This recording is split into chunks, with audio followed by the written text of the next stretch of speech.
आणि एक breaking news हाती येते ती म्हणजे महाराष्ट्र विधान परिषद निवडणुकीच्या 17 जागांच्या जागा वाटपावरून महायुतीत भाजप, शिवसेना आणि राष्ट्रवादीत अंतर्गत रस्सीखेच सुरू आहे।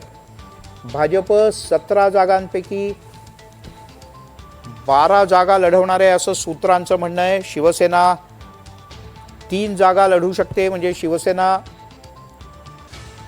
शिवसेनेला 3 जागा द्याव्यात असा भाजपचा प्राथमिक प्रस्ताव असून शिवसेनेला प्रत्यक्षात 5 जागा हव्यात आणि याच मुद्द्यावरून महायुतीमध्ये वाद सुरू असल्याची माहिती आहे।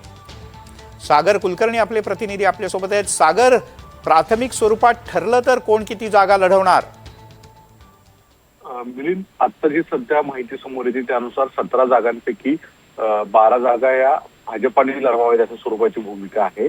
3 जागा या शिवसेना शिंदेकडे लढवाव्यात आणि 2 जागा राष्ट्रवादीच्या पदरात द्यायचं चाललेलं आहे। मात्र इथेच नेमका पेच निर्माण झालेला दिसून येतोय। भाजपाकडे स्वतः जागा जास्त घेऊ पाहतायत आणि यामुळे मित्र पक्षांमध्ये नाराजी दिसून येते। एकनाथ शिंदेंना जवळपास किमान 5 जागा हव्या आहेत आणि जे काही जागा या भाजपाच्या कडे हव्या आहेत त्यामुळे नेमका वाद निर्माण होण्याची शक्यता आहे। आणि दुसरीकडे आता राष्ट्रवादीच्या पदरामध्ये 2 जागा पडतायत, त्याच्यामध्ये पुणे आणि नगर असे एक पहिली प्राथमिक माहिती समोर येते। पण रायगड या जागेवर सुद्धा राष्ट्रवादीकडनं दावा केला जातोय।